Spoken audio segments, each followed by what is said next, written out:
يا أيها الإنسان إنك كادح إلى ربك كدحا فملاقيه فأما من أوتي كتابه بيمينه فسوف يحاسب حسابا يسيرا وينقلب إلى أهله مسرورا وأما من أوتي كتابه وراء ظهره فسوف يدعو ثبورا আল্লাহ রাব্বুল আলামিন বলেন, দুনিয়ার মানুষ, এই দুনিয়াতে কোনো মানুষ থাকবে না। দুনিয়া থেকে মানুষ বিচরণ যারাই করে, এই দুনিয়াতে যত মানুষ চলাফেরা করে, যেই দিকেই মেহনত করুক না কেন, তার সংসারের জন্যে করে, তার নিজের জন্যেই করে, সে যেই কোনো কাজ করুক না কেন, কষ্ট করুক না কেন, পরিশ্রম করুক না কেন, যত কাজ আছে, যা কিছু আছে মানুষ করে দুনিয়ার মধ্যে, একদিন কিন্তু এই দুনিয়া থেকে বিদায় গ্রহণ করতে হবে। এই দুনিয়া থেকে কিন্তু একদিন চলে যেতে হবে। পৃথিবীর মানুষেরা রে, ইন্নাকা কাদিহুন ইলা রব্বিকা কাদাহান, মানুষ যত কষ্ট করো, যত পরিশ্রম করো, শেষ সময় একটা সময় আসবে, ইন্নাহু মুলাকিকুম। আল্লাহ রাব্বুল আলামিন বলেন, ইয়া আইয়ুহাল ইনসানু ইন্নাকা কাদিহুন ইলা রব্বিকা কাদাহান ফামুলাকি। আল্লাহ বলেন, মানুষরে দিন শেষে আমি আল্লাহর সাথে সাক্ষাৎ করবা। মানুষের শেষ ঠিকানা যদি ওই উপর জগতে হয়, আখিরাতের জিন্দেগি যদি মানুষের শেষ ঠিকানা হয়, কবর যদি শেষ ঠিকানা হয়, কবরে যাওয়ার পরে সর্বপ্রথম কার সাথে দেখা হবে? আল্লাহ রাব্বুল আলামিনের কাছে চলে যাব আমরা। আল্লাহ রাব্বুল আলামিন বলেন, ও দুনিয়ার মানুষেরা, ফামুলাকি, সব শেষে আমি আল্লাহর সাথে সাক্ষাৎ করবা। আরেক আয়াতের মধ্যে আল্লাহ জানাইয়া দিয়েছেন, কুল ইন্নাল মাউতাল্লাযী তাফিরুনা মিনহু ফাইন্নাহু মুলাকিকুম সুম্মা তুরাদ্দুন ইলা আলিমিল গায়বি ওয়াশ শাহাদাতি ফায়ুনাব্বিউকুম বিমা কুনতুম তা'মালুন। আল্লাহ রাব্বুল আলামিন বলেন, মানুষরা শুনো, কুল ইন্নাল মাউতাল্লাযী, ও নবী, আপনি আপনার উম্মতদেরকে জানায়া দেন, গাফেলদেরকে জানায়া দেন, আপনার গাফেল উম্মতদেরকে জানায়া দেন, নবী গো, ফাইন্নাহু মুলাকিকুম, কুল ইন্নাল মাউতাল্লাযী তাফিরুনা। ও নবী, আপনার কিছু গাফেল উম্মত আছে, তারা মনে মনে ভাবে মরণ তাদের কাছে আসবে না, এই দুনিয়াতে চিরকাল থাকবে। নবী গো, আপনি তাদেরকে জানায়া দেন, তাফিরুনা, তারা মরণ থেকে পলায়ন করতে পারবে না। কি বলেন তো আপনাদের এই এলাকার মানুষ, কোনো ব্যক্তি কি আজও পর্যন্ত আজরাইলের হাত থেকে বাঁচতে পারছে? না রে ভাই। অফিসে বসে বসে আমি এক ভাইয়ের কথা শুনতেছিলাম, বলে, হুজুর, আমার পরিবারকে নিয়ে 18 সাল থেকে নিয়ে একেবারে 3-4 বছর পর্যন্ত আমি যত টাকা প্রয়োজন ব্যয় করেছি, আমার আল্লাহ চাইছে না বিধায় আমার পরিবারকে রাখতে পারি নাই। হুজুর, 60 লক্ষ 70 লক্ষ টাকা আমি ব্যয় করলাম, কিন্তু আমার পরিবারকে রাখতে পারলাম না। আমি আমার ওই ভাই থেকে ওয়াজ নিলাম, আমি ওই ভাই থেকে শিক্ষা নিলাম, যেই বয়ান আপনাদের সামনে করতেছি রে ভাই, আমি মনে করলাম এটাও আল্লাহর পক্ষ থেকে একটা নিদর্শন। মানুষ রে, আমি আল্লাহ দুনিয়াতে পাঠাইলাম ক্ষণস্থায়ী জন্যে, চিরস্থায়ী জন্যে না। কোনো মানুষ ইচ্ছা করলেও পারবে না। ও মানুষ, তাফিরুনা মিনহু, পলায়ন করতেও পারবে না, পলায়ন করতেও পারবে না। ও মানুষ, আমি আল্লাহ তোর দেহের ভিতরে যত কিছু দিলাম সচল রাখার মালিক আমি আল্লাহ। আমার ভাই বলতেছেন হুজুর আমার পরিবারের এই সমস্যাটা হয়েছে, আমার আল্লাহ চাইছেন না। আল্লাহ যদি চাইতেন ওই বান্দির আরো কিছুদিন রাখবে, তাহলে ওই বান্দির ভিতরের সেই অঙ্গটা আল্লাহ ভালো করে দিতে পারতেন কি পারতেন না? পারতেন। আল্লাহ বলেন মানুষ রে, তোর দেহের ভিতরে যত অঙ্গ প্রত্যঙ্গ আমি দিলাম, আমি যেদিন মালাকুল মউত পাঠায়া দিব সব অঙ্গ প্রত্যঙ্গ সেকেন্ডের ভিতরেই শক্তি কমে যাবে। মানুষ তোকে যেভাবে চালাইলাম, তোর প্রতিটা দেহের শক্তি সঞ্চালন করার মালিক আমি আল্লাহ। আমি আল্লাহ তোরে নিয়ে আসলে সেকেন্ডের ভিতরে তোর পুরাটা দেহ অকেজো হয়ে যাবে। আল্লাহ বলেন মানুষ তুমি নিজেকে নিয়ে চিন্তা করো, মরণ থেকে পলানোর চিন্তাটা পরে করো, নিজেকে নিয়ে চিন্তা করো। তোমার দেহের ভিতরে যতগুলো অঙ্গ প্রত্যঙ্গ আমি দিয়েছি, মানুষ রে, ডাক্তাররা মিলে সেই অঙ্গ প্রত্যঙ্গ সচল রাখতে পারবে না। আমি একদিন ঢাকায় এক প্রোগ্রামে গিয়েছিলাম, আমার কাছে একজন বয়ান শেষে একজন লোক আইসা বলতেছে হুজুর আমি যখন নিয়ামতের কথা বলতেছিলাম, আল্লাহর পক্ষ থেকে নিয়ামত মানুষকে দিয়েছেন, তার সুস্থতা দিয়েছেন, তার দেহ সচল রাখার জন্য আল্লাহ নিয়ামত দিয়েছেন। ওই লোকটা হাতে ধরে কান্না করে বলে হুজুর টাকার অভাব নাই, কোনো কিছুর অভাব নাই, ঢাকা শহরে আমার 4-5টা প্লট আছে, আমার জায়গা আছে, কোনো কমতি ছিল না। হুজুর আমার একমাত্র সম্বল ছিল আমার বাবা। আমার বাবা ছোট সময় মাকে হারাইয়া বাবার ছায়া তুলেছিলাম। হুজুর শেষ বয়সে আমার বাবার চোখের পাওয়ারটা হঠাৎ করে চলে গেছে। আমি কত জায়গায় গেলাম, আমার বাবার চোখের পাওয়ার ফিরায় আনার জন্য কত ডাক্তারের কাছে গেলাম। হুজুর বিশ্বাস যদি করেন, আমি শেষ মুহূর্তে আমি আমার বাবাকে নিয়ে আমি ইন্ডিয়া মাদ্রাসে চলে গেলাম। মাদ্রাসে সকল ডাক্তার মিলে একত্রিত হইয়া তারা বোর্ড মিটিং করলো কিভাবে চিকিৎসা করা যায়। পরীক্ষা নিরীক্ষা করে দেখে ওই বৃদ্ধ লোকের চোখের পানিটা শুকায়া গেছে, পানি শুকায়া গেছে, পানি। ও ভাই, চোখের পানিটা মানুষের চোখের জন্য কত বড় নিয়ামত জানেননি? ওই ডাক্তার বলেন, ওই ডাকার লোকটা বলতেছেন হুজুর, ডাক্তার আমার কাছে এসে বলতেছেন ভাই রে, তোমার বাবার চোখের অন্য কোনো সমস্যা নাই, সমস্যা একটাই অভাব, সেটা হলো চোখের পানি শুকায়া গেছে। আমি বললাম ডাক্তার ভাই যত টাকা লাগুক আমি ব্যবস্থা করে আনবো, ওই চোখের পানির ব্যবস্থা আপনি করে দেন। আমি আজকে প্রতিষ্ঠিত হইলাম, আমার বাবা দেখবেন এটা কেমন করে হয়। আমি আমার বাবার চক্ষু ভালো দেখতে চাই, আপনারা চিকিৎসা করেন। ওই হিন্দু ডাক্তার ডাক দিয়ে বলেন ভাই রে, ওই উপরওয়ালার কসম করে বলি, পৃথিবীর প্রতিটা মানুষের চোখের পানি আজও পর্যন্ত পৃথিবীর কোনো জায়গায় সৃষ্টি হয় না। ডাক্তারের কথা শুই না হুজুর, আমি একেবারে ভেঙে পড়লাম।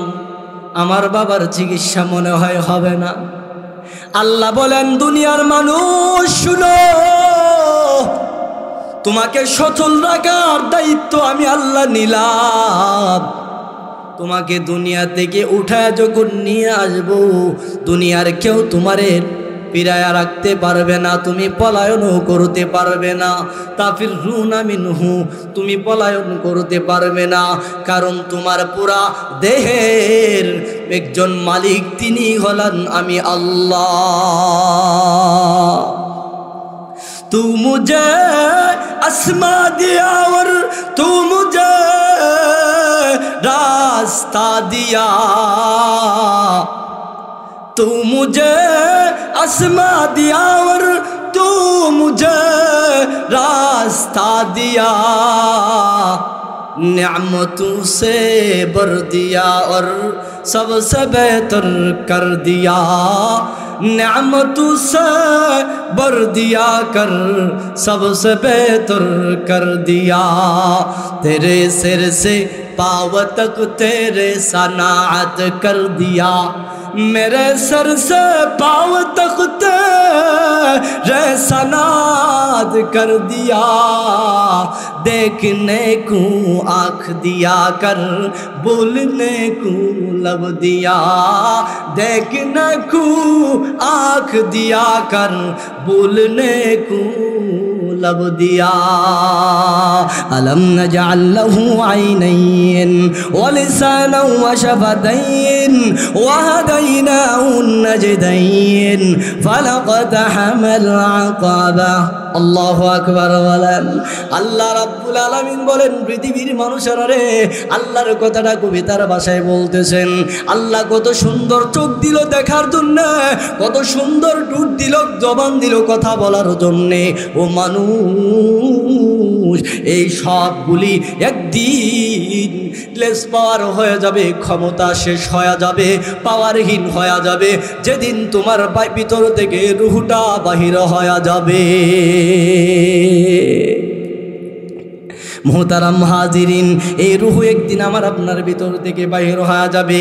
আল্লাহ এই কথাটা বোঝাইতেছেন, মানুষ রে, দুনিয়াতে অল্প সময়ের ভিতরে হায়াত পাইলা, অল্প সময়টা তুমি কাজে লাগাও, কর্মসূচির মধ্যে থাকো, আমি আল্লাহর বিধানের মধ্যে থাকো। তাফিরুনা মিনহু ফাইন্নাহু মুলাকিকুম। মানুষ রে, ভাগতে পারবা না, পলায়ন করতে পারবা না। ফাইন্নাহু মুলাকিকুম, সাক্ষাৎ কিন্তু আমার সাথে করতে হবে। আল্লাহর সাথে সাক্ষাৎ করা লাগবে কি লাগবে না? লাগবে। আল্লাহ বলেন সুম্মা তুরাদ্দুন।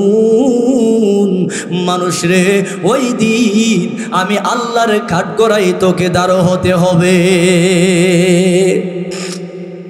আল্লাহ বলেন, ওই কঠিন সময়টাতে তুমি যখন আমার সামনে দাঁড়ায় যাইবা বান্দা, ওই দিনটা বড় ভয়ঙ্কর। ওই দিনটা কেমন ভয়ঙ্কর জানো? ফায়ুনাব্বিউকুম বিমা কুনতুম তা'মালুন। আল্লাহ রাব্বুল আলামিন বলেন, মানুষ, আমি আল্লাহর সামনে দাঁড়াইবা, এতেই তো শেষ হয় না। তুমি আর তোমার দুনিয়ার সকল কৃতকর্মের বিষয়ে আমি আল্লাহ জানতে চাই। তখন ওই মানুষ বলবে, আল্লাহ, আমি তো কোনো খারাপ কাজ করি নাই। আল্লাহ বলবেন, তোমার পুরা দেহের ভিতরে আমি আল্লাহ কুদরতি রেকর্ড ফিট করে দিলাম। দেহের প্রতিটা অঙ্গ প্রত্যঙ্গকে আল্লাহ অর্ডার করবেন, সাক্ষ্য দাও। জবান বন্ধ হয়ে যাবে, প্রতিটা হাত পা, তার প্রতিটা অঙ্গ প্রত্যঙ্গ তার বিরুদ্ধে সাক্ষী দিতে থাকবে। আল্লাহ বলেন, ওই কঠিন দিনটাকে ভয় করো, যেই দিনটা 50 আলফা সানা, যেই দিনটা একটা দিন হবে 50,000 বছরের সমান। আল্লাহু আকবার বলেন। ওই সময়টা আল্লাহর সামনে দাঁড় হতে হবে।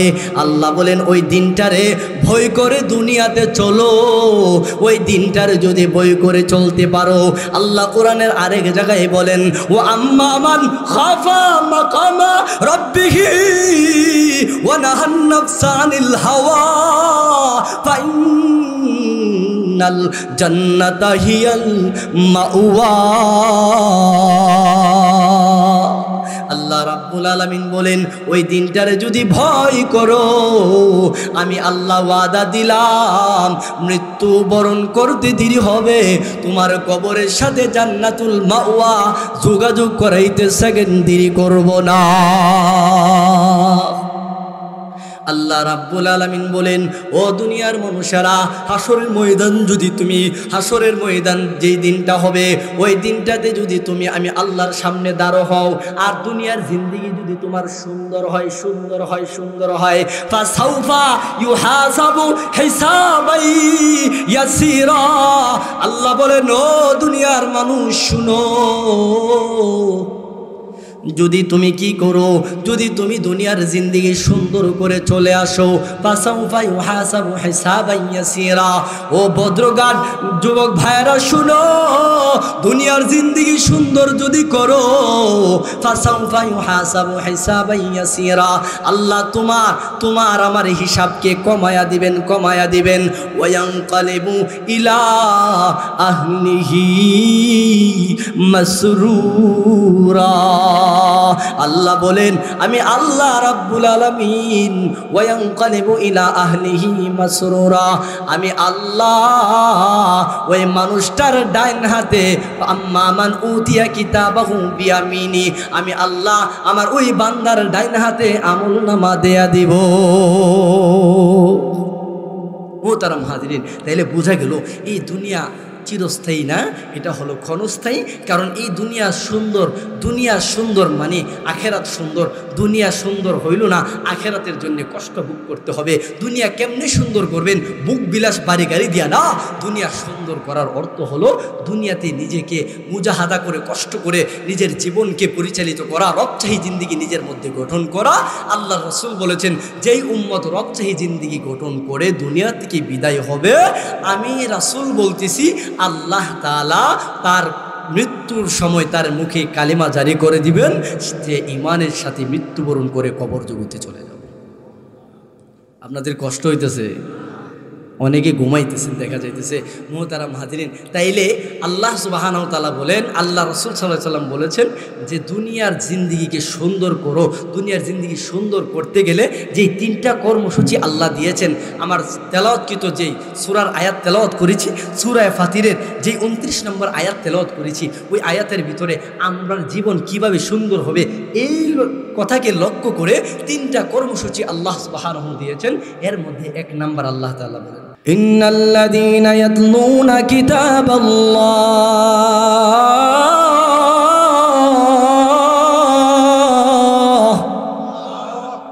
আল্লাহ তাআলা বলেন এক নাম্বার কর্মসূচি হলো ইন্নাল্লাযীনা ইয়াতলুনা কিতাবাল্লাহ, নিশ্চয়ই ইয়াতলুনা যারা তেলাওয়াত করে কিতাবাল্লাহ, আমি আল্লাহর কিতাব, আল্লাহর কিতাব কোরআন যে তেলাওয়াত করে, আমি আল্লাহ তাআলা বলতেছি তিন নাম্বার কর্মসূচির এক নাম্বার প্রথমটা সে গ্রহণ করলো, আর প্রথমটা যে গ্রহণ করলো বাকি দুইটা এমনিতেই তার জন্য সহজ হয়ে যাবে।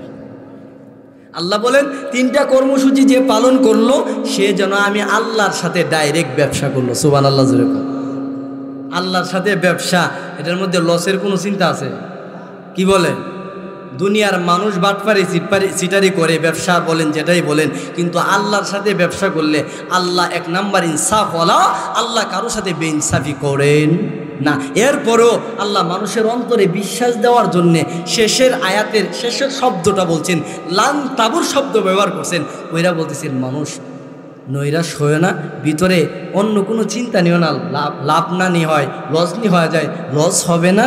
লাং তাবুর 100 থেকে 100% তুমি লাভবান হইবা, আমি আল্লাহ তোমার ব্যবসাতে সফলতা দিয়ে দেব। সুবহানাল্লাহ পিছনের তারা বলে না কেন? সুবহানাল্লাহ জুড়ে বলে। ও মেরে ভাই, সুবহানাল্লাহ বলতে গেলে আমাদের একটু কৃপণতা লাগতেছে। আমি প্রায় জায়গাতে সুবহানাল্লাহ একটা অ্যান্টিবায়োটিক দিই, 5 মিনিট লাগবো, এটা দিব ইনশাল্লাহ। কারণ আপনারা সব জায়গাতে কাজে লাগবো। অ্যান্টিবায়োটিক এমন একটা ওষুধ যে দেখবেন তো পুরো শরীরে যত গাও আছে, যত ইনফেকশন আছে, এক অ্যান্টিবায়োটিক, যে কোনো অ্যান্টিবায়োটিক খাইলে দেখা যায় গাও শুকায় যায়। কি বলে? এই জন্যে দেয়ালাইলে আপনারাও বিভিন্ন জায়গাতে যাইবেন, গেলে মনে করবেন যে না হুজুর তো একটা অ্যান্টিবায়োটিক দেয়া গেছিল। এখন সুবহানাল্লাহটা আওয়াজটা বললে লাভও আছে, এটার মধ্যে লসের কোনো চিন্তা নাই। তাহলে 5 মিনিট লাগবো। এখন ওয়াজ থেকে বাইরে অন্য লাইনে যাইতে গইব। অন্য লাইন বলতে আপনারা গ্রামের ভিতরে ঢুকুন, রাজি আনতে তো ইনশাল্লাহ না। আবার বলবেন আম্মা আপনার চিনি না জানি না, আপনি গ্রামে ঢুকবেন কেমনে?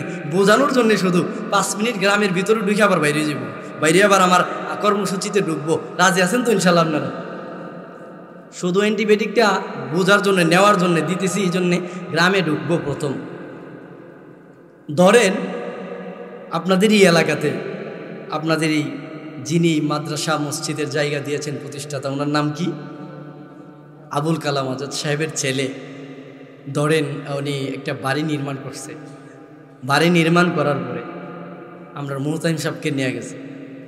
মুহতাইম সাহেবকে নিয়ে গেছে, হুজুর আসেন একটু মিলাদ শরীফ পড়ায় দেন। মিলাদ বলেন তো আপনারা নাকি? বলে হুজুর একটু আসেন, একটু মিলাদ শরীফ পড়ায়া যান, নতুন বাড়িটা করছি, আপনারা দোয়া দরুদের মাধ্যমে বাড়িটা বসবাস শুরু করি। আপনাদের এই এলাকাতে মিলাদ হয় কি হয় না? হয়তো নাকি? নৌকা বলেন, গাড়ি বলেন, বাড়ি বলেন, যে কোনো বিষয় নতুনত্ব সূচনার জন্যে হুজুরদেরকে নিয়ে একটু মিলাদ শরীফের ব্যবস্থা হয়। দেখুন তো, ধরেন বাড়ি করছে এখন নদীর পারে, ওনার বাড়িতে মিলাদ, নিচে ধরেন রাস্তার ওই পাশে বাচ্চারা খেলাধুলা করতেছে। বাচ্চারা খেলাধুলা করতেছে, বাচ্চাদের মধ্য থেকে দোয়া দরুদ শেষ, তাবারক বিতরণ করতেছে। এখন দেখবেন তো ওই যে তাবারকের গান পাইছে, ছোটো ছোটো বাচ্চারা তাবারকের গান পাইলে খেলা বলেন, ফুটবল বলেন, ক্রিকেট বলেন, যাই বলেন, সব রাইখা দৌড়ায় আসে তাবারক নেওয়ার জন্য। দেখবেন তো শরীরে কাদা বালু অভাব নাই, এরপরে আয়সা বলে দেন, আরে রাহস না, তোর শরীরে ময়লা দেখা যায়, তুই এইভাবে পাগল হয়েছিস কেন, একটু থাম, তো দেওয়া হবে না, দেয়া দেন, খেলা চলে যাবো। দেখবেন তো একজনের চিপা দিয়ে আরেকজন হাত ঢুকায় দেয়। এখন মিলাদ শরীফ হইতেছে, মিলাদের মধ্যে মুরব্বীদেরকে যখন জিলাফি ধরেন, জিলাফি যখন দিতে শুরু করে, জিলাফি চিনেন তো, জিলাফি দিতেছে। এখন একজন মুরব্বী দাদা বলতেছে, কিরে বাবা, দিলে একটা, নাতি বাড়ির দুইটা, নাতি বাড়ির দুইটা দিছ একটা, এখন একটা নিলে তো দুইটা ঝগড়া লাগবে, আরেকটা দে। এমন করে কি না? মুরব্বীরা যেমন করে। এখন দেখবেন তো ছোটো ছোটো বাচ্চারাও জিলাফি নিয়ে একটা খা অথবা পকেটে রেখে দ্বিতীয়বার হাত মুছে আবার হাত পাতে কি না? খেয়াল করবেন, আমি শুধু জাস্ট সুবহানাল্লাহর অ্যান্টিবায়োটিক দেওয়ার জন্য আবার জায়গায় চলে যাব, কোথায় থেকে যাইতেছি খেয়াল করবেন। হাসির জন্য বলতেছি না, হাসির কথা আসবে, হাসির জন্য না। এরপরেও খেয়াল করে দেখেন, ঠিক তদ্রূপভাবে হযরত ইউসুফ আলাইহিস সালামের নাম শুনছেন তো? উনি একজন আল্লাহর নবী ছিলেন, জানেন তো? ইউসুফ আলাইহিস সালাম উনি উনার শেষ জেল থেকে বাইর হইয়া ওনার জমানাতে খাদ্যমন্ত্রী হয়েছিলেন, জানেন তো? ইউসুফ আলাইহিস সালামের জমানাতে যখন উনি ওনার পুরো এলাকাতে যখন মহামারী রূপ ধারণ করছে, খাবারের অভাব, তখন কি করছে, এলান করছে যে আমার মহল্লাতে লোকদেরকে কিছু খাবার দেব। কি দেব? কিছু খাবার দেব। ওই যে করোনার সময় বিভিন্ন টাকা বিভিন্ন সংগঠনের পক্ষ থেকে পুটলা, বিভিন্ন সংগঠনের পক্ষ থেকে গরিব অসহায় মানুষদেরকে খাবার দিত। ইউসুফ আলাইহিস সালামও বললেন যে আমিও চাই আমার এই রাজ্যের যত মানুষ আছে সবাইকে শুকনো খাবার পুটলা করে তাদেরকে দিয়ে দিয়ে, যেহেতু খাবারের মহামারী রূপ ধারণ করছে। ইউসুফ আলাইহিস সালাম এলান করছেন, লাইনের মধ্যে সারিবদ্ধভাবে দাঁড়াইছে। ইউসুফ আলাইহিস সালামের রাজ দরবারের পক্ষ থেকে তখন বিতরণ করতে শুরু করছে। এই লাইনের মধ্য দিয়া একটা হঠাৎ করে একটা 8 বছরের বাচ্চা এই মানুষের বীরের মধ্য দিয়া আয়সা হাত পাচ্ছে। ইউসুফ আলাইহিস সালাম তারে দিয়া দিছে। প্রথম পুটলাটা দেওয়ার পরে দূরে এক জায়গায় রাইখা দ্বিতীয়বার আবার এসে হাত পাচ্ছে। ইউসুফ নবী কয়, এই ছেলে, তোমার না দিলাম একবার, আবার আসলা কেন? বাচ্চাটা কিছু বলে না। তখন বলে, বাচ্চা মানুষ তো বুঝে না, আরেকটা দিয়া দেন। দ্বিতীয়বার দিছে, দ্বিতীয়বারও রাইখা তৃতীয়বার আবার আসছে। ইউসুফ আলাইহিস সালাম তৃতীয়বারের মাথায় ধমক দিলেন, এই বাচ্চা, সবাইরে একবার দিলাম, তোমারে 2বার দিলাম, আবার তুমি তৃতীয়বার আসলা, কারণটা কি? তুমি এমন করতেছো, কারণটা কি? বাচ্চাটা কি জবাব দিয়ে জানেন? বাচ্চাটা বলে, ইউসুফ পয়গম্বর, আপনি যদি আমার চিনতেন, আমার মনে হয় না আপনি আমারে ধমক দিতেন, উল্টো রাজ দরবারের সকল চাবিকাঠি আপনি আমার হাতে উঠায় দিতেন। কন্যা সুবহানাল্লাহ, সুবহানাল্লাহ, আলহামদুলিল্লাহ। অ্যান্টিবায়োটিক দিতেছি, আপনারা কোনো আওয়াজ নাই, তাহলে বোঝা গেল অ্যান্টিবায়োটিক আপনাদের কাজে লাগতেছে না।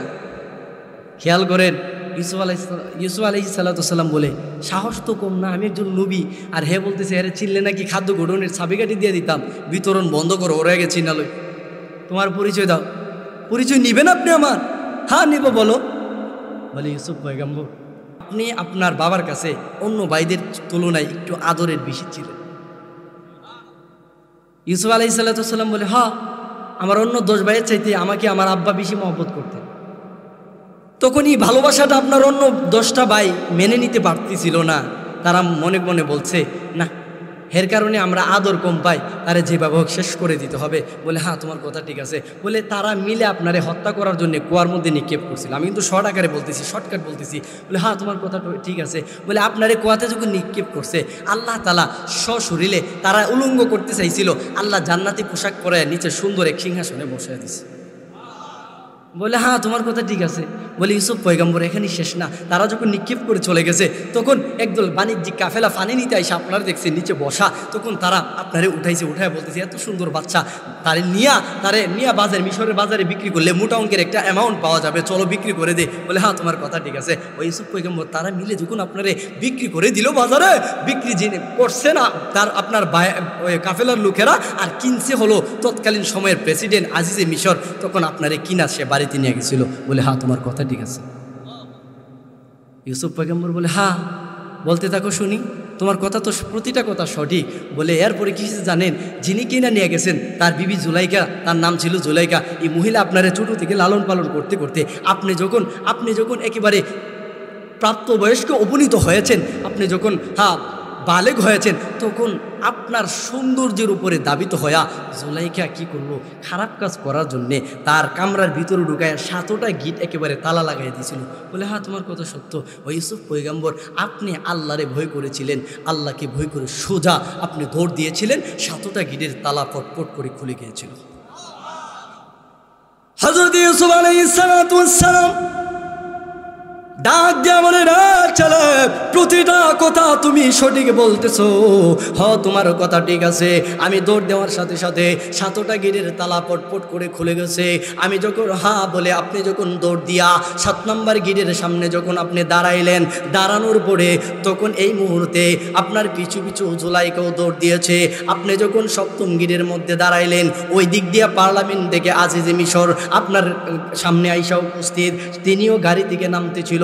বলে হ্যাঁ তোমার কথা সত্য। তখন জুলাইকা তার রূপ পরিবর্তন করে আপনাকে দোষী সাব্যস্ত করার জন্যে তার স্বামীর কাছে নালিশ করতেছিল।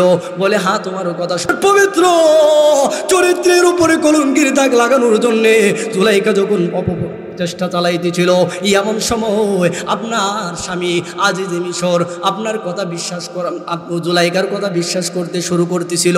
বলে হ্যাঁ তোমার কথা সত্য। তখন পাশের বাড়ি থেকে একজন মহিলা আপনাদের তর্কাতর্কি, আপনাদের কথার আওয়াজ শোনার মাধ্যমে শুনতে পাইয়া পাশের বাড়ি থেকে একজন মহিলা 3 মাসের বাচ্চা কুলে নিয়া আপনার সামনে উপস্থিত হয়েছিল। বলে ও ছেলে তোমার কথা ঠিক আছে। বলে ও ইউসুফ পয়গম্বর শোনেন, যখন জুলাইকা আপনার বিরুদ্ধে নালিশ করতেছিল তখন আপনার পক্ষে কোনো সাক্ষী ছিল না। ওই কঠিন মুহূর্তে 3 মাসের বাচ্চা একটা মহিলা কোলে নিয়া আপনার সামনে দাঁড়ায়া আজিজে মিশরকে লক্ষ্য করে বলেছিল, আজিজে মিশর আপনার বিবি বলতেছে ইউসুফ পয়গম্বর দোষী। ইউসুফ পয়গম্বর বলতেছে উনি দোষী না, আপনি এখন সুস্থ বিচার কিভাবে করবেন, আপনি আমার কথা মতে চলেন, সে কে দোষী আপনি বাহির করতে পারবেন। তখন ওই 3 মাসের বাচ্চাটা কুলে নিয়ে একজন মহিলা একটা কথা বলছিল, দেখেন ইউসুফের পোশাকটা পিছন দিক দিয়া ছিঁড়া নাকি সামনের দিক দিয়া ছিঁড়া। বলে হ্যাঁ তোমার কথা সত্য। তখন আজিজে মিশর দেখতে পাইলো পিছন দিক দিয়া আপনার ইউসুফ আপনার পোশাকটা ছিঁড়া। বলে হ্যাঁ কঠিন সময়টাতে ওই মহিলাটা যখন এই কথাটা বলছিল, ওই মহিলাটা অন্য কোনো মহিলা না, আপনার পবিত্রতার সাক্ষী দেওয়ার জন্যে আমি 3 মাসের বাচ্চা আমার মা আমারে কুলে নিয়া আপনার পবিত্রতার সাক্ষ্য দিয়েছিল। আল্লাহ রাব্বুল আলামিন এই দৃশ্য দেখলেন। ইউসুফ পয়গম্বর বলে চলে আয়, টান দিয়ে বুকের সাথে জড়ায়া কপালে চুম্বন খায় আর বলে রাজপ্রাসাদে তোমরা কারা সরে, আমার রাজপ্রাসাদের যত খাবার আর খাদ্য গোডাউনের চাবি আছে এই মুহূর্তেই তোমরা ওই ছেলেটার হাতে উঠায়া দাও। আল্লাহ বলেন ইউসুফ তোমার পবিত্রতা বর্ণনা করার কারণে যদি তুমি খাদ্য গোডাউনের চাবিটা তারে দিয়া দিতে পারো, আমার কোনো বান্দি যখন আমি আল্লাহর প্রশংসা করবে, সুবহানাল্লাহ বলবে, আলহামদুলিল্লাহ বলবে, আল্লাহু আকবার বলবে, ইউসুফ পয়গম্বর পৃথিবীতে যা কিছু সৃষ্টি করেছি সব কিছুর মালিক আমি আল্লাহ। এরপরেও তুমি তোমার পবিত্রতা বর্ণনা করার কারণে তাকে মালিক বানায় দিলা। আমি আল্লাহ ওয়াদা দিলাম আমার কোনো বান্দা বান্দি যখন আমি আল্লাহকে খুশি করার জন্যে সুবহানাল্লাহ আলহামদুলিল্লাহ বলবে, আমি আল্লাহর প্রশংসা করবে, আমি আল্লাহ জান্নাতের 2 নাম্বার গিটের চাবি দান করব। قال النبي صلى الله عليه وسلم من قرأ القرآن ما عمل بما فيه ألبس والداه تاجا يوم القيامة। মায়ার নবী বলেন, ও উম্মতেরা, তালেবুল ইলমদের কত মর্যাদা শোনো জানো? একজন কোরআন পড়নেওয়ালার মর্যাদা কেমন জানো? মায়ার নবী বলেন, মান কারাল কোরআন, যে তেলাওয়াত করলো, মা আমিলা বিমা ফি, এবং এর উপরে আমল করলো, উলবিসা ওয়ালিদাহু তাজান, উলবিসা ওয়ালিদাহু তাজান ইয়াউমাল কিয়ামা। মায়ার নবী বলেন, হে উম্মতেরা, আমার উম্মতের মধ্যে যেই সমস্ত তালিবুল ইলম পড়নেওয়ালা, কোরআন পড়নেওয়ালা আছে জানো, তাদের মর্যাদা কেমন? তাদের মর্যাদা কেমন জানো? তারা যখন জমিনে বিচরণ করে আল্লাহ রাব্বুল আলামিনের নূরের ফেরেশতারা তাদের নূরের পর তাদের পায়ের নিচে বিছায়া দেয়। তাদের মর্যাদা কেমন জানো? আল্লাহ রাব্বুল আলামিন তাদেরকে যখন জান্নাতে যাওয়ার জন্য আদেশ করবেন, আল্লাহ রাব্বুল আলামিন বলেন, ও হাফেজে কোরআন, ও কোরআন পড়নেওয়ালা, ও আলেম হাফেজ, শুনো, তুমি দুনিয়াতে আমার কোরআন দাওয়াত করার কারণে আমি আল্লাহ তোমার উপরে সন্তুষ্ট হয়ে গেলাম। আমি আল্লাহ তোমারে অর্ডার করতেছি, এই মুহূর্তে তুমি জান্নাতের সিঁড়িতে পা রাখো, তুমি আয়াত পড়তে থাকো, আর জান্নাতের সিঁড়িতে পা দিয়ে তুমি জান্নাতের দিকে উঠতে থাকো। ওই কোরআনে হাফেজ, ওই তালেবুল ইলম বলবে, মালিক জান্নাতে যাব না কেন রে বান্দা? জান্নাতে যাইবা না? ও কোরআনে হাফেজ, তুমি কেন জান্নাতে যাইবা না? বলে, আল্লাহ আপনি আমারে কেন জান্নাতের মালিক বানাইলেন? বলে, তুমি কোরআন পড়নেওয়ালা পড়ার কারণে, তুমি কোরআন পড়ার কারণে তোমার জান্নাত দিলাম। বলে, আল্লাহ গো, যাদের মেহনত পরিশ্রম কষ্টের মাধ্যমে যাদের গড়ে খাইয়া আমি কোরআন পড়া শিখেছি, আপনি তাদেরকে জাহান্নামে কোনো কারণে জাহান্নামে জ্বালাইতেছেন। যতক্ষণ পর্যন্ত আমার হাতে তাদেরকে না দিবেন, ততক্ষণ পর্যন্ত আমি কোরআন পড়নেওয়ালা হাফেজে কোরআন আমি জান্নাতের দিকে কদম দেব না। মায়ার নবী বলেন, ওই হাফেজে কোরআন আল্লাহর সাথে কথা বলতে থাকবে। আল্লাহ বলবেন, ও আমার কোরআনে হাফেজ বান্দা, শুনো, কেন তুমি যাইবা না? বলে, এই জন্যে যাব না, অমুক গ্রামে আমি যখন পড়েছিলাম, আমার রুজিং মাস্টার, আমার চাচা আমার এত মোহাব্বত করতো, বাজার থেকে কোনো কিছু নিয়ে আসলে মুখের খাবারটা তার সন্তানকে যেটা দিত, আমার জন্য সেটা রাইখা দিত। আমার চাচি আম্মা এত ভালো ছিল, আমার চাচি আমার জন্য এত মোহব্বত করে খাবার দিছে, চাচির সন্তানের মুখে যে খাবারটা দিছে, আমি কোরআনে হাফেজের মুখে সেই খাবারটা দিছে। আমি দেখতে পাইতেছি, আমি যেই ঘরে খাইয়া তোমার কোরআন পড়েছি, ওই ঘরের লোকজন কোনো নাফরমানের কারণে জাহান্নামে জ্বলতেছে। আল্লাহ গো, আমার রুজিং মাস্টার, আমার আপনজন যারা আছে, যতক্ষণ পর্যন্ত তুমি তাদেরকে মাফ না করবা, আমার সাথে না দিবা, আমি হাফেজে কোরআন আমি আপনার জান্নাতে কদম দিতে চাই না। আল্লাহ বলবেন, যারে যা, ও ফেরেশতার দল যা, আমার হাফেজে কোরআন যাকে ইচ্ছা মনে চায় তাকে অনুমতি দিলাম, সে যেন সুপারিশ করে তার সাথে জান্নাতে নিয়ে যাওয়ার অনুমতিটা দিয়া দিলাম। আল্লাহ রাসূল বলেন, উলবিসা ওয়ালিদাহু তাজান, এটা হলো কোরআন পড়নেওয়ালার মর্যাদা। কোরআন পড়নেওয়ালার মা বাবার কেমন মর্যাদা? এই বদ্রঘাট ভাই বোনেরা শুনেন, বদ্রঘাট এলাকার মা বোনেরা শুনেন, একজন কোরআনে হাফেজ জন্ম দিলে কেমন লাভ। উলবিসা ওয়ালিদাহু তাজান ইয়াউমাল কিয়ামা। মায়া নবী বলেন, রে দুনিয়ার মানুষেরা শুনো, হাসরের ময়দান যেদিন কায়েম হয়ে যাবে, লক্ষ লক্ষ কোটি কোটি মানুষ তারা এত ভয়ে আতঙ্ক হয়ে থাকবে। ওই কঠিন সময়টাতে কোরআন পড়নেওয়ালাদের মা বাবারে আল্লাহ নূরের মুকুট পরায়া উলবিসা ওয়ালিদাহু তাজান, নূরের মুকুট পরায়া সকলের ঊর্ধ্বে উঁচু সিংহাসনে তাদেরকে জায়গা দিবে। কোরআন পড়নেওয়ালাদের মা বাবা হওয়ার দরকার আছে না নাই? নাই। চিন্তা করবেন মাদ্রাসা দিলে খাইব কি, পরের বাড়ির চান্দা তুল্লা খাইব, মাদ্রাসা দিলে ইনকাম কম, আমরা রে খাওয়াইব কি, নিজেই তো চলতে পারতো না। কারণ এই মাদ্রাসার ইস্তাদরে দেখি কত কষ্ট কইরা দিন যাপন করে। সাবধান, না না, ইঞ্জিনিয়ার হইলে টাকা কামাইবি, বড় বড় প্রফেসর হইলে টাকা কামাইব, মাদ্রাসা দেওয়ার কোনো প্রয়োজন নাই। বরঞ্চ আমরা সমাজে এমন কুপ্রথা আছে, ঘরের মধ্যে যেই ছেলেটা একবারে আকল কম, একবারে অচল, এই অচল ছেলেটারে মাদ্রাসায় ঢুকা দেয়, আর যেটার ব্রেন ভালো এটারে কলেজ ভার্সিটিতে ঢুকা দেয়। ও এলাকার মা বোনেরা শুনেন, সিরাজগঞ্জের প্রতিটা মা বোনদেরকে জানা যায় ওই সন্তানগুলি হাসরের ময়দানে আপনাদের বিরুদ্ধে নালিশ করবে। আল্লাহ, আমরা যদি মা বাবা মাদ্রাসায় দিত, দিন শিখতাম, কোরআন শিখতাম, কিন্তু আমরা স্কুল কলেজ ভার্সিটিতে দিয়ে দিছে। দেন, কোনো সমস্যা নাই, প্রাথমিকভাবে কোরআন শিক্ষা দেন, মাদ্রাসায় পড়ান, প্রাথমিক বয়সটা মাদ্রাসায় পড়ায়া কোরআন শিক্ষা দিয়া দেন। যতটুকুন জ্ঞান দিলে একজন মুসলমান সে ইমানে হালতে থাকতে পারে, ততটুকুন জ্ঞান মাদ্রাসা ইসলামিক লাইনে পড়ানো প্রতিটা গার্জিয়ানের উপরে ফরজে আইন।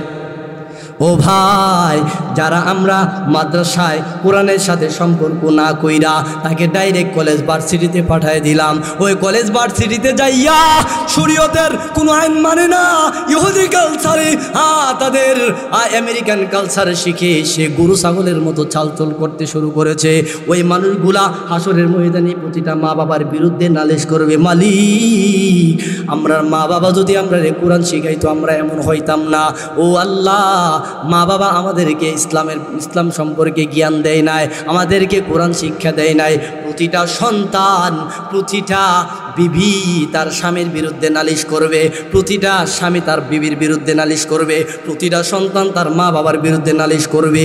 আল্লাহ রাব্বুল আলামিন বলেন, দুনিয়ার মানুষরে, যারা প্রাথমিক শিক্ষা কোরআনটা যদি তোমরা শিক্ষা না করে আসতে পারো, ওই মানুষটা কোনোদিন ইসলামের পথে সে চলতে পারে না। কমপক্ষে প্রাথমিক শিক্ষা তাকে দিতেই হবে। ও ভাই মুহতারাম হাজিরিন, যেটা বলতে চাইতেছিলাম, আল্লাহ রাসূল সাল্লাল্লাহু আলাইহি ওয়াসাল্লাম বলেছেন, উলবিসা ওয়ালিদাহু তাজান, যে একটা কোরআন পড়নেওয়ালার মা বাবারে কোটি কোটি হাজার হাজার লক্ষ লক্ষ মানুষের সামনে উঁচু সিংহাসন দিয়া যখন তারে বসায় দিব, তখন কেমন লাগবে মনে বলেন তো দেখি একটু। কাদেরকে দিবেন? ওই ল্যাংরা লুলা যেটিরে মাদ্রাসায় দিয়ে দিতেন, এর কারণে উঁচু সিংহাসনে বসবেন। উলবিসা ওয়ালিদাহু তাজান, রাসূল নিজে বলছেন নূরের মুকুট পরায় উপরে সিংহাসনে বসায় দিবেন। বিশ্বাস করেন তো কথা? মাদ্রাসায় দিবেন তো? আলেম হওয়া ফরজ না, কিন্তু যতটুকুন জ্ঞান অর্জন করলে সে শরীয়তের লাইনে চলতে পারবে, ততটুকুন জ্ঞান অর্জন করার জন্য মাদ্রাসায় দেওয়া আপনার জন্য ফরজে আইন। মেরে ভাই, এই জন্যে ভার্সিটিতে পড়েন, কোনো সমস্যা নাই, প্রাথমিক শিক্ষাটা মাদ্রাসা থেকে দিয়ে যান। আপনি যদি সবাই যদি মাদ্রাসাতে দিয়ে দেয়, তাহলে ডাক্তার হবে কে? সবাই যদি মাদ্রাসাতে দিয়ে দেয়, ইঞ্জিনিয়ার হবে কে? হ্যাঁ, মাদ্রাসাতে প্রাথমিক অবস্থায় পড়ান, কোরআন সহি শুদ্ধ করে পড়ান। হ্যাঁ, 3-4 বছর পড়লে একটা ছেলে কিছু মাসআলা যখন জানে, নামাজটা শুদ্ধ সাথে পড়তে পারে, সে শরীয়ত হালাল হারাম মেনে চলতে পারে, ওই মানুষটা যখন ভার্সিটিতে চলে যাবে, তখন উলঙ্গ বেহাপনা যখন দেখবে, সে মনে মনে বলবে, না, আমার আল্লাহ তো কোরআনের মধ্যে বলেছেন যে বেপরদা নারীর দিকে তাকানো চোখের জিনা হবে, ওই ছেলেটা কোনোদিন দর্শনকারী হতে পারে না। আজকে এত অহরহ দর্শন হচ্ছে, যুব সমাজ এত নিম্ন পর্যায়ে চলে গেছে, যেই যুব সমাজের মাধ্যমে সমাজ উন্নত হয়, যে যুব সমাজ ইচ্ছা করলে পুরো সমাজকে পরিবর্তন করে দিতে পারে, যে যুব সমাজ ইচ্ছা করলে সমাজ থেকে গান বাজনা দূর করে দিতে পারে, যে যুব সমাজ ইচ্ছা করলে সমাজ থেকে জিনা ব্যভিচার দূর করতে পারে, যে যুব সমাজ ইচ্ছা করলে মসজিদের প্রথম কাতার তারা পূরণ করতে পারে, ঠিক কিনা জোরে বলে? সেই যুব সমাজ আজকে ফ্রি ফায়ার নিয়ে ব্যস্ত, আজকে গাঁজা সেবন নিয়ে ব্যস্ত, ইয়া বাবা নিয়ে ব্যস্ত, আব্বা নিয়ে ব্যস্ত। কিন্তু দেখা যাইতেছে এত নেশার মধ্যে ভরপুর হয়ে আছে যুব সমাজ, এত নিকৃষ্টতম কাজে ব্যস্ত হয়ে আছে, এই একটা আরেকটার কাছে নিয়ে যায়, নেশা করে নেশা থেকে দর্শনের দিকে নিয়ে যায়। দেখা যাইতেছে সারা রাত্র ফ্রি ফায়ারে অভ্যস্ত হয়ে আছে, ফ্রি ফায়ারে খেলতেছে, ওই দিক দিয়া যুবক অবস্থায় তার চেহারার দিকে তাকাইলে বোঝা যায় যে 40 বছর 45 বছরের এক বৃদ্ধ লোক দাঁড়ায় দিছে। অতিরঞ্জিত মোবাইল ইউজ করার কারণে, অতিরঞ্জিত রাত জাগার কারণে, ফ্রি ফায়ারে আসক্ত হওয়ার কারণে, নেশাযুক্ত হওয়ার কারণে এমনভাবে যুবকদের শরীর চেহারা এত এত নিম্ন পর্যায়ে চলে যাইতেছে, দেখা যাইতেছে তাকে বিবাহ করায় দিলে 1 বৎসর সংসার টিকে না, বউ আরেকজনের সাথে চলে যায়। কারণ তার মন মেজাজ তবিয়ত সব কিছু দিয়ে দিছে নেশার ভিতরে।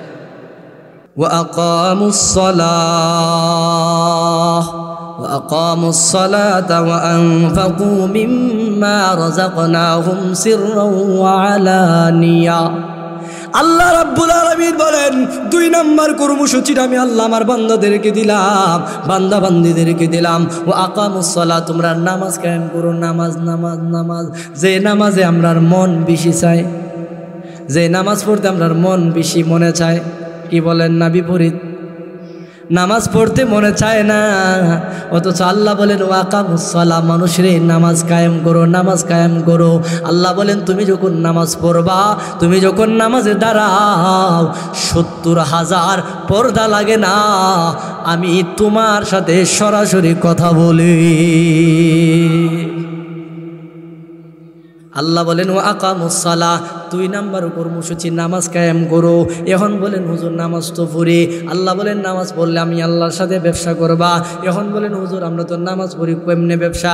নামাজ পড়া তো কত কিছু আল্লাহর কাছে কই কবুল তো করে না, নামাজ পড়ার মতন পড়ি না। কারণ নামাজে দাঁড়াইলে কত রকমের কথা যে মনে হয়, এক মনে নামাজ পড়তে পারি না, খুশু খুজু নাই, নামাজে খুশু খুজু নাই, মন দিল নিয়া গভীর মনোযোগ নিয়া আমরা নামাজ পড়তে পারি না। বলে এটা আবার কেমনে? বলে আল্লাহর রাসূল সাল্লাল্লাহু আলাইহি ওয়াসাল্লাম বলেছেন তুমি এমনভাবে নামাজে দাঁড়াও, ফাইন লাম তাকুন তারাহু ফাইন্নাহু ইয়ারাক, তুমি প্রথম ভাবো যে তুমি আল্লাহরে দেখতেছো, এটা যদি তোমার মনে না আসে তুমি এত কমপক্ষে এটা ভাবো ফাইন্নাহু ইয়ারাক, আমারে আল্লাহ দেখতেছে।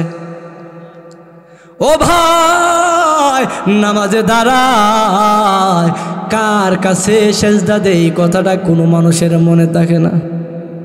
জোরে বলেন, আমরা কারে সেজদা দেই, কোথায় সেজদা দেই, এই কথাটা জেহেনে রাখি না। যদি এই কথা চিন্তা কইরা সেজদা দিতাম, খোদার কসম সেজদা দিকে মাথাটা উঠাইবার মনে চাইতো না। ও এক সজদা জৈসে তু গর্রা সমঝাতা है हज़र, ओ एक सजदा जैसे तू गर्रा समझता है हज़र, जिस सजदों से दीता है आदमी को नजात, जिस सजदों से दीता है आदमी को नजात। কবি বলতেছেন মানুষ রে, যে নামাজ রে, যে সেজদারে বাড়ি পাথরের বোঝা মনে করো, খারাপ কাজ মনে করো, কষ্টের কাজ মনে করো, ওই সেজদা এত দামি, জিস সেজদু সে দিতা হে আদমি কো নাজাত, যে সেজদার মাধ্যমে আল্লাহ হাজার হাজার লক্ষ লক্ষ মানুষ রে নাজাত দিয়া জান্নাতের ফয়সালা করবে। এক লোক বাজারের ব্যবসায়িক, বাজারের মসজিদে নামাজ পড়ে, হঠাৎ করে ইমাম সাহেব নামাজে ফেস লাগাই লিছে, আসরের ফরজ কয় রাকাত? 4 রাকাত। আসরের ফরজ 4 রাকাতের মাঝে ইমাম সাহেব 3 রাকাত ফিরে পইরই সালাম ফিরে লিছে। এখন মুসল্লি 2 পার্ট হয়ে গেছে, এক দল বলে ইমাম সাহেব 4 রাকাতই পড়ছে, আরেক দল বলে না 3 রাকাত। এখন সমাধান কি? ইমাম সাহেব তো মনে থাকলে তো বেচারা আর ভুল করতো না, এখন সমাধান কি? একজন ওইটা বলতেছে, আরে ভাই 3 রাকাতই পড়ছে। তুমি শিওরটি কেমনে বললা? তুমি শিওর কেমনে বলছো? বলে আমি এই জন্যই বলছি, কারণ আমি প্রতিদিন আসরের নামাজও 4টা দোকানের হিসাব কইরা কমপ্লিট করি, আজকে 3টার করছি, আর একটার করতে পারছি। এই জন্য বোঝা গেছে যে 3 রাকাত হয়েছে, 4 রাকাত হইলে তো 4 নাম্বার দোকানের হিসাবটাও করতে হতো। যেটা বেচারার ভিতরে আছে এটাই বলছে। এর উদ্দেশ্য হলো আমাদের মন এক জায়গায় নাই। নামাজ যখন আমরা এক দিলে পড়ব, আল্লাহ রাসূল বলেন তখন আল্লাহ অবশ্যই নামাজের মাধ্যমে আপনার সব কিছু হাসিল করে দিবেন। সাহাবীদের নামাজ কেমন ছিল? রাসূলে এক জায়গা থেকে আরেক জায়গায় হিজরত করবে, সাহাবীরা রাসূলকে নিয়ে রওনা দিছে, পথে মধ্যে সন্ধ্যা হয়ে গেছে। সন্ধ্যা হয়ে গেছে, তাঁবু গাড়ছে, রাত্র যাপন করবে, সকালবেলা আবার এখান থেকে রওনা দিবে। এই চিন্তা ফিকির করে রাসূল সাহাবীদের কিনে যখন তাঁবু গাড়ছে তখন বন্টন করে দিছে যে রাত্র এমনিতেই সবাই ঘুমায় গেলে শত্রুর ভয়, আক্রমণের ভয় আছে, এক কাজ করো তোমরা কয়েকজন পাহারাদার নিযুক্ত হও, চারজন পাহারায় থাকো, 2 জন পাহারায় থাকো, রাত্রটা পাহারা দাও যাতে করে শত্রুরা কোনো আক্রমণ করলে তোমরা ডাক দিতে পারো। এইভাবে যখন চিন্তা ফিকির করে রাসূল যখন মশওয়ারা করে দিছে, এখন সবাই ঘুমের ঘরে 2 জন পাহারায় নিযুক্ত হয়ে গেছে।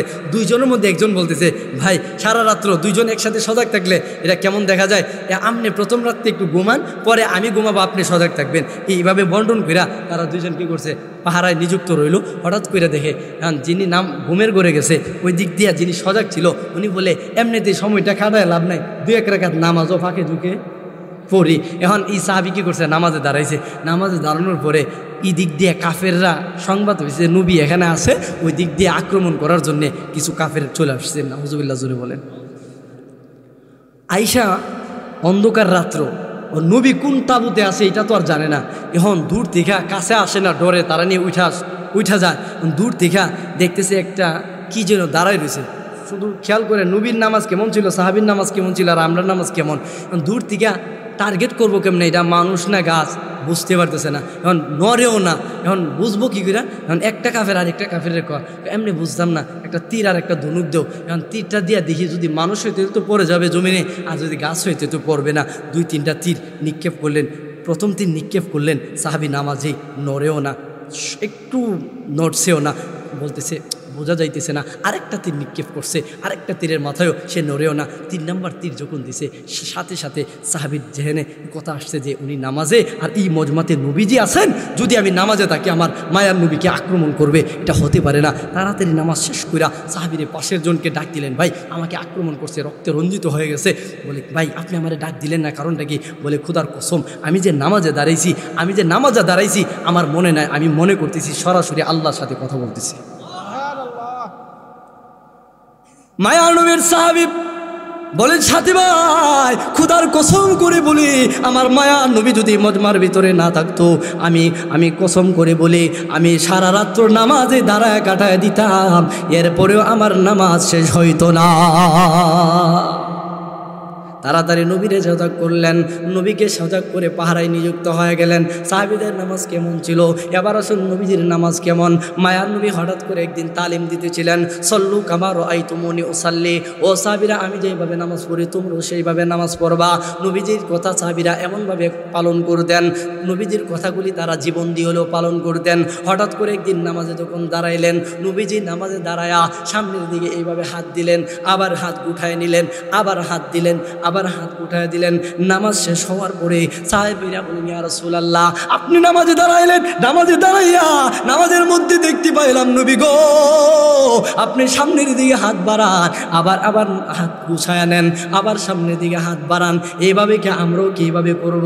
আপনি তো বলেছেন আপনি যেইভাবে নামাজ পড়েন আমরাও সেইভাবে পড়তাম, এখন আপনারা দেখছি সামনে হাত বাড়ান, কারণটা কি? মায়ার নবী বলেন, সাহাবীর দল আমি কেন নামাজে হাত বাড়াইলাম জানুনি? আমি যখন নামাজে দাঁড়াইলাম আমি তাকায়া দেখি জান্নাতের নাজ ও নিয়ামতের বড় বড় আঙ্গুরের ছড়াগুলি আমি নবীজির সামনেই তুলে ধরেছে। আমি ওইখান থেকে আনার চেষ্টা করেছিলাম, আমার আল্লাহ ডাক দেওয়ার, নবী গো এই আঙ্গুরগুলো তো আপনারে এই মুহূর্তে দেওয়ার জন্য দেখাই না, আপনাকে মেসেজ দিলাম আপনার উম্মতেরা যদি আপনার তরিকায় নামাজে দাঁড়ায়, আমি আল্লাহ ওয়াদা দিলাম মৃত্যুর পর তাদেরকে যেই জান্নাত দেব, জান্নাতের ভিতরে এই নাজ ও নিয়ামতের ব্যবস্থা আমি আল্লাহ করে দিব। 1 নম্বর কর্মসূচি ইন্নাল্লাযীনা ইয়াতলুনা কিতাবাল্লাহ, 2 নম্বর হলো ওয়া আকামুস সালাহ, এখন আসুন 3 নম্বর হলো ওয়া আনফাকু মিম্মা রাযাকনাহুম সিররাও ওয়া আলানিয়াতান ইয়ারজুনা তিজারাতান লান তাবুর। আল্লাহ রাব্বুল আলামিন বলেন দুনিয়ার মানুষেরা রে ৩ নম্বর কর্মসূচি হলো আমি আল্লাহর দেওয়া রিজিক থেকে তোমরা ব্যয় করো, দান করো। যদি করো সিররা ওয়া আলানিয়া, প্রকাশিত বা গোপনে, তিজারাতাল লান তাবুর, আমি আল্লাহর সাথে ব্যবসা করলা, ওই ব্যবসাতে আমি আল্লাহ 100% সফলতা দান করব। আল্লাহ রাসূল বলছেন যারা সদকা করলো নিজের রিজিক থেকে, ও আনফাকু, আল্লাহ নিজে বলতেছেন ও আনফাকু, তোমরা খরচ করো মিম্মা, ওই রিজিক থেকে, যেই রিজিক তোমারে দিলাম। আল্লাহ এটা কইছে না যে তোরে যতলা দিছি সবটাই ব্যয় কর। আল্লাহ কইছে রিজিক থেকে কিছু অংশ ব্যয় কর, যদি করো সিররা ওয়া আলানিয়া, প্রকাশ্যে হোক অথবা গোপনে হোক, তিজারাতাল লান তাবুর, আমি আল্লাহ তোমার ব্যবসাতে 100% সফলতা দান করবো। এটা হলো আমি আল্লাহ জান্নাত দিয়ে খুশি করে দেব।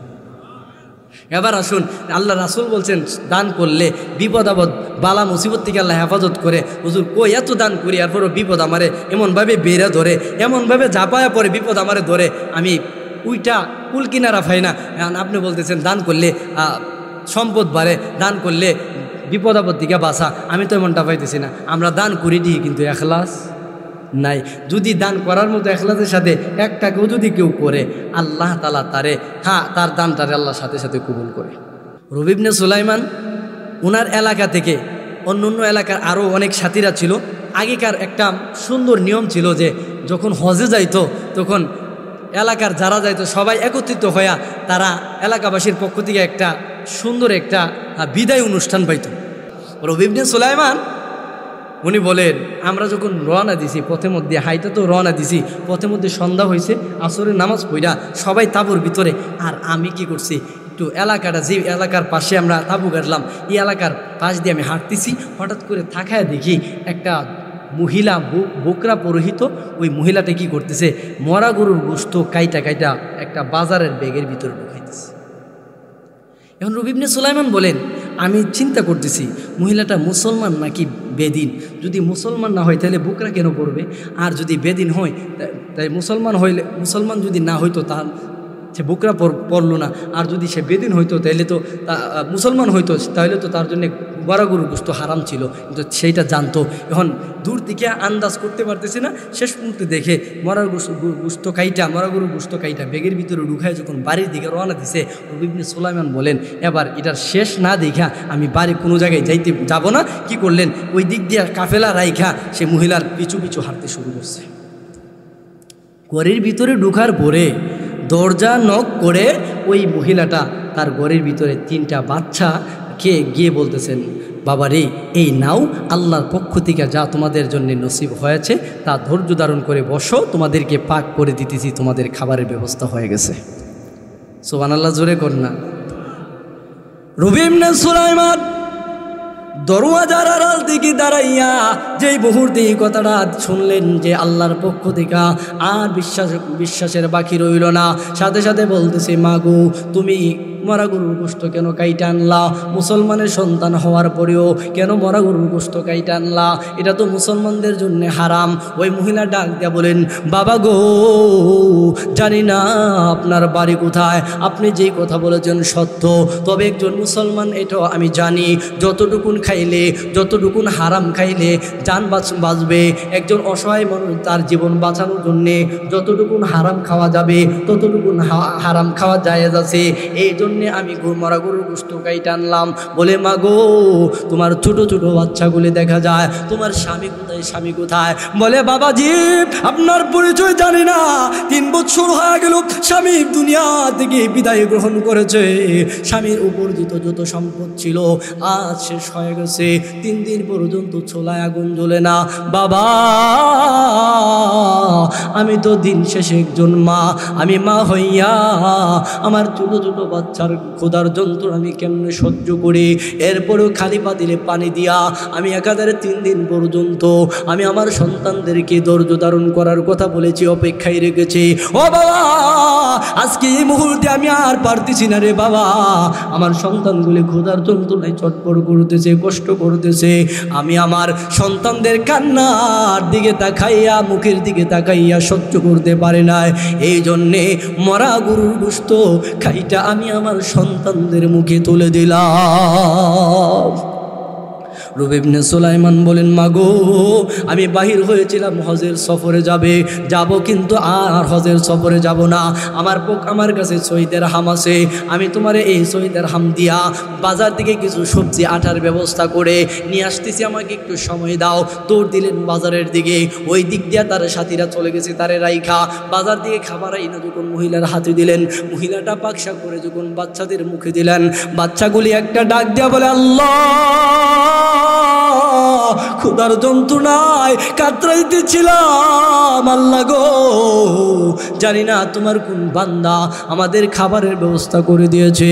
ও আল্লাহ, যদি ওই লোকটা যেদিন হাসরের ময়দান যেদিন কায়াম হবে, আমার নানাজির সুপারিশ যেদিন প্রয়োজন হবে, আমার নানাজির সুপারিশ যেন তার জন্য নসিব হয়। বড় বাচ্চাটা এইভাবে কান্না করে দোয়া করে রুবি ইবনে সুলাইমান দাঁড়ায় মনে মনে আমিন বলে। সেই বাচ্চাটা বলতেছে, আল্লাহ, এই দানকারী ব্যক্তিকে তুমি হাসরের ময়দানে বিনা হিসেবে জান্নাতের ফাইসালা করিও। এই দোয়া নিয়া রুবি ইবনে সুলাইমান বাড়িতে চলে গেছে। ওই দিক দিয়ে তার সাথীরা হজে চলে গেছে। কিছুদিন পর হজ থেকে তার সাথীরা বাড়ি ফিরছে। এলাকার কিছু মানুষ দেখবেন হাজী সাহেব যখন আসে তার বাড়িতে গিয়ে তার সাথে দেখা সাক্ষাৎ করে তার বরকত নেওয়ার জন্য, কারণ আল্লাহর ঘরের মেহমান, আল্লাহর ঘর জিয়ারত করে আসছে। রুবি ইবনে সুলাইমানও ওই তার সাথীদের সাথে সাক্ষাৎ করার জন্যে যখন মুসাফা করতে গেছে, বলতেছে, ভাই আমি তো যাইতে পারি নাই, তোমাদের হজ কেমন হয়েছে, কোনো সমস্যা হয়েছে না তো? এমন একজন হাজী সাহেব বলে, রুবি ইবনে সুলাইমান, মজা করো নাকি? তুমি না আমরার সাথে হজ করছো, আমরার যেই অবস্থা তোমারও তো সেই অবস্থা। সুবহানাল্লাহ। রুবি ইবনে সুলাইমান আশ্চর্যজনিত হইয়া বলেন, এটা আবার কেমন কথা শুনলাম?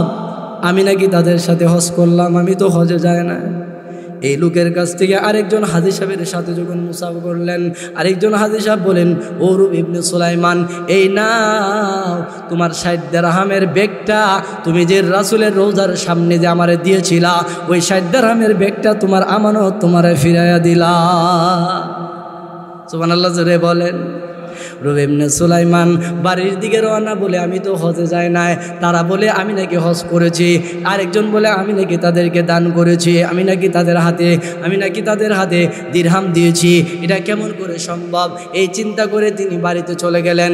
এশারের নামাজ পড়ে তিনি যখন একটু হেলান দিয়ে বসলেন, হেলান দিতে দেরি, চোখে ঘুম আসতে দেরি না, এমন সময় মায়ার নবীর দিদার স্বপ্নে নসিব হয়ে গেছে। রুবি ইবনে সুলাইমান বলেন, আসসালাতু আসসালামু আলাইকা ইয়া রাসূলুল্লাহ, নবী গো, আপনি ঘুমের ঘরে চলে আসলেন। বলে, হ্যাঁ রুবি ইবনে সুলাইমান, তোমাকে টেনশন তো মনে হচ্ছে, কারণ কি? বলে, ইয়া রাসূলুল্লাহ, আমি তো হজে যাই না। তার আমার সাথীরা বলে আমি নাকি হজে গেছি, আমি নাকি 60 দিরহামের ব্যাগ তাদের হাতে দিয়েছি। নবীজি বলেন, ও রুবি ইবনে সুলাইমান, তোমার কথাও সঠিক, তুমি যাও নাই, কিন্তু তাদের কথাও সঠিক। বলে, তাদের কথা কেমনে সঠিক? তুমি যে দান করছো, তোমার দানটা আল্লাহ এমনভাবে কবুল করছে, আল্লাহ ফেরেশতার মাধ্যমে তোমার আকার আকৃতি দিয়া মানুষ বানায়া তোমার নামে হজ করা নিছে। তুমি যে 6 দিরহাম দিয়া খাবারের ব্যবস্থা করলা, আল্লাহ দুনিয়াতেই তোমারে 60 দিরহামের ব্যাগ উপহার দিয়া দিছে। তাইলে রুবি ইবনে সুলাইমান যদি পারে আল্লাহর কাছ থেকে এই সুসংবাদ নিতে, তাহলে আমরা পারতাম না?